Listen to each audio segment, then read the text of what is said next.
Emotional and behavioral disorder. Definition 1. A condition exhibiting one or more of the following characteristics over a long period of time. The characteristics are as follows. A. An inability to learn that cannot be explained by intellectual, sensory, or health factors. B. An inability to build or maintain satisfactory interpersonal relationship with peers and teachers. C. Inappropriate types of behavior or feelings under normal circumstances. D. A general pervasive mood of unhappiness or depression. Definition 2. A condition including schizophrenia. The term does not apply to children who are socially maladjusted unless it is determined that they have an emotional disturbance. Definition 3. In Singapore context, this is when there are 3 or more of the following which has occurred in the previous 6 months. A. Aggression against people or animals. This includes physical cruelty to people and physical cruelty to animals. B. Property destruction.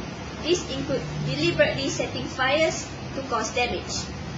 C. Lying or theft. This includes breaking into building, car, or house belonging to someone else. Causes of EBD. There are 2 causes to EBD. Biological factors. Majority of children with EBD present no evidence of organic injury or disease, nor are problems of emotional and behavior the result of brain disorder. Environmental factors. The risk factors are A.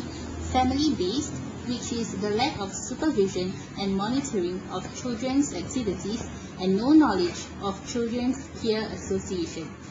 B. School-based, which is being physically unsafe. C. Neighborhood and community-based, which is being in an unsafe neighborhood. D. Society-based, which is the amount and graphic nature of media violence such as news coverage, movies, TV, and video games.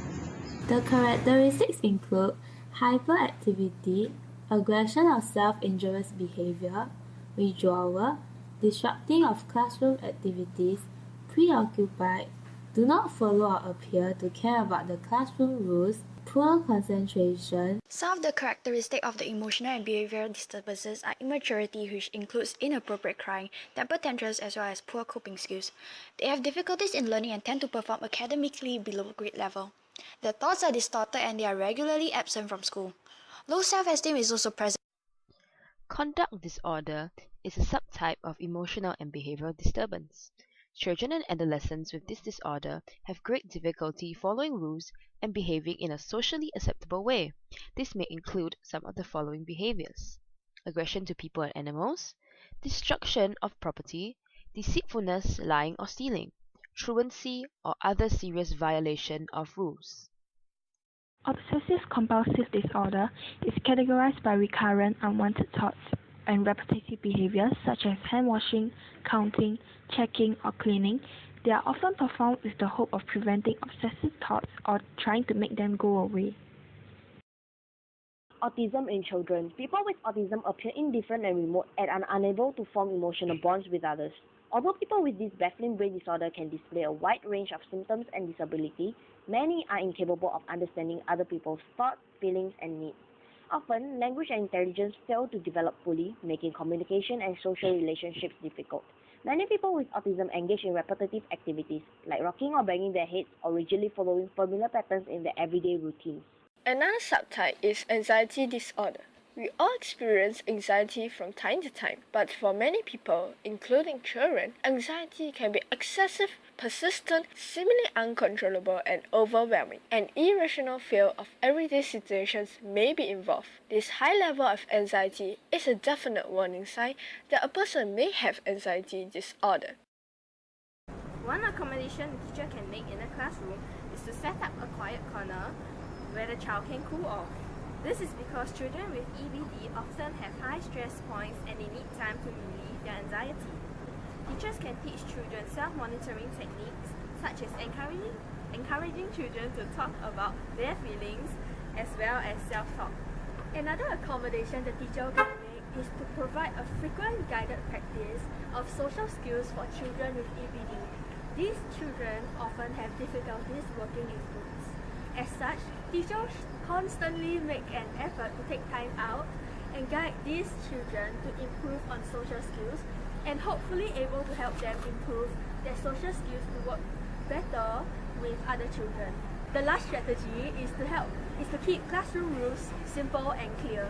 By having 3 to 5 main and important classroom rules, children with EBD will have better chances of behaving in class and are less likely to be impulsive, aggressive, or even disrupt the classroom activities. One strategy that should be considered when parents take the child with EBD for an outing would be informing the child beforehand of the desired behavior expected of him or her at the venue. For example, if taking the child to the playground, the parents should make it a point to give certain behavioral rules expected, such as taking turns with the other children or no pushing or shoving the other children. EBD covers a large spectrum, with children who lack social awareness, refuse to respond to others, or even those who are excessively dependent on their caregiver. Parents should expose these children to different kinds of people, places and food, basically things that are unfamiliar to them. When faced with new experiences during outings, parents should not be too quick to help their child out. For example, when someone asks how old the child is, give the child a chance to respond. The last strategy that parents should consider when taking children with EBD for an outing would be provide opportunities and questions for the child to respond. This strategy allows the child to actively participate and pay more attention to the surroundings during the outing, leading to fewer behavioral problems and more retention of information. Following on from our classmates' videos on EBD, we'll be talking about the educational placement of children with EBD in Singapore. For children aged 4 to 6 years old, there is the 3-year EIPIC, the Early Intervention Program for Infants and Children. It is an early intervention program which uses a combination of activity-based intervention and structured teaching to assist young children who possess disabilities or are at risk of developing them. The aim is to fulfill the potential of each child and minimize the risk of developing secondary disabilities through the use of therapeutic and educational support services for the child and the family. As the children reach the age of 7, a choice of transition is found like school where there is a preparatory track, which is a 1-year program to prepare children for inclusion in a typical mainstream school. There is also academic instructions leading to primary 1 as well as specialized courses such as computer skills, social skills, and daily living skills. Lastly, there are self-organization routines such as time management and so on. After they turn 18, there are several other choices of school. The first one is the APSM, which is the Association for Persons with Special Needs Delta Senior School. The school provides guidance training in food and beverage, hospitality service, and horticulture. The second school is the Meta School, where there is a V program that caters to students aged 17 to 21 years old. It is an approved training center to conduct ITE skills. There are also certificate courses in baking, food preparation, and housekeeping.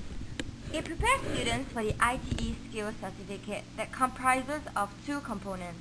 Firstly, off the job, where students learn technical concepts and knowledge in a classroom setting. And secondly, on the job training, where students acquire practical skills under the guidance of an experienced supervisor in an actual work environment. That's the end of our presentation, and thank you for your kind attention. What are the admission criteria? To qualify for EIPIC, your child should be a Singapore citizen or permanent resident aged 0 to 6. Your child should be diagnosed with developmental, intellectual, sensory, or physical disabilities or a combination. A recommendation is required from your child's pediatrician from the Child Development Unit (CDU) at KKH, NUH, SGH to determine his suitability for EIPIC. So, what is SG Enabled's role in the EIPIC process? Firstly, SG Enabled is an agency dedicated to enabling persons with disabilities.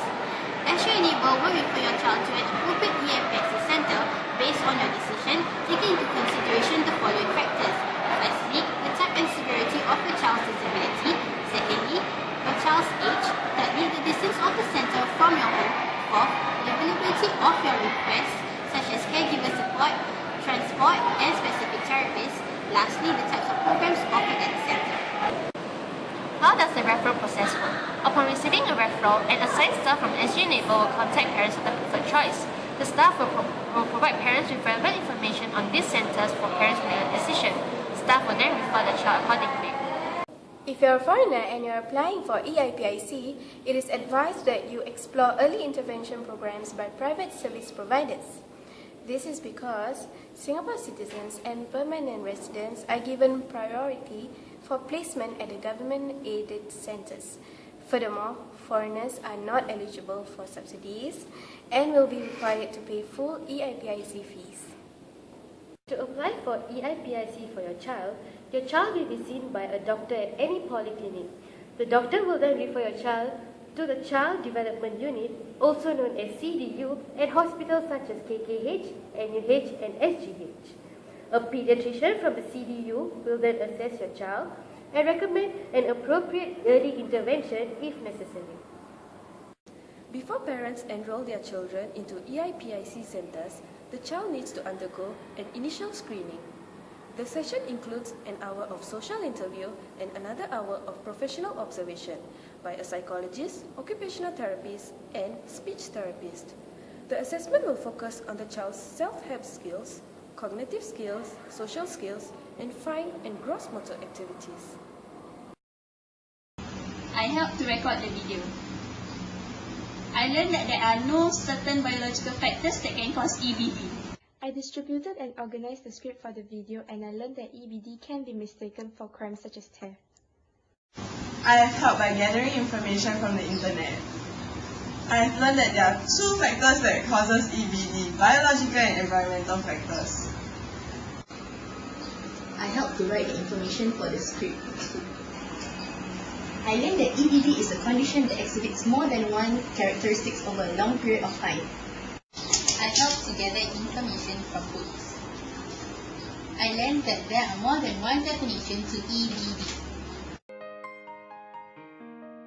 I did research on the characteristics of emotional and behavioral disturbance. I have learned that some subtypes can be very harmful to themselves and to others. My group has done the characteristics and subtypes of the emotional and behavioral disturbances. I feel that the things that I found out were very interesting. I have researched on some of the characteristics and have learned that one subtype of EBD is OCD. Hi, I'm Lydia, and through this topic I have learned more about how emotional and behavioral disturbance might lead to certain disabilities which can be observed through the characteristics. Thank you. What I've contributed is by doing the voiceover, and what I've learned most of this is about the emotional and behavioral disturbances of children, especially on the characteristics. About EBD online and use Movie Maker to compile everything together. And I have learned that EBD has a lot of different characteristics. I have contributed to the group by researching on accommodations to be used in an inclusive classroom. I have learned that children with EBD can be included in a mainstream classroom, and the teacher's role is very important as he or she determines if the child will be successful in his or her learning. I contributed by researching on accommodations and strategies that teachers can make to include children in an inclusive classroom. And I learned that as long as there are necessary accommodations and strategies made by teachers, it is possible for children with EBD to be included in a mainstream classroom. I researched on strategies parents should use when bringing their child with EBD out on outings. From my research, I learned that children with EBD are fully capable to learn in mainstream classrooms and go out for fun outings as well. Just that accommodations should be made and their teachers and parents need to be more patient with them. I researched on accommodations and strategies that parents could use with their children with EBD when taking them out. From this, I learned that children with EBD need simple rules to understand what is the correct behavior expected at different settings. And have researched and learned more about the characteristics of children with EBD and research about the strategies and accommodation that both teachers and parents could use with children with EBD, such as providing opportunities for children to respond. I contributed in finding information and learned that there are various organizations that offers jobs for people with EBD. I contributed in the PowerPoint slides and I learned that there are several choices of education for people with EBD in Singapore. I contributed in finding information and I learned that there are different vocational training for people with EBD. I contributed in sourcing for information and learned transitions available for children suffering from EBD at different ages. I contributed in the PowerPoint slides, and I learned that Meta School actually provided IT courses for people who have EBD. I've learned that it's not easy and it requires a lot of waiting time to be enrolled into the center. I have learned that to be enrolled in an EIPIC is not an easy process and there are many steps to take before one can be enrolled in it. I have learned of the existence of EIPIC and the S3 Enable role, and it is an agency dedicated to enabling people with disabilities. EBD can be concluded when a person displays a pervasive mood of unhappiness or depression. Or when a person displays inappropriate types of behavior or feelings under normal circumstances. Or also when a person displays an inability to learn that cannot be explained by sensory, intellectual, or health factors.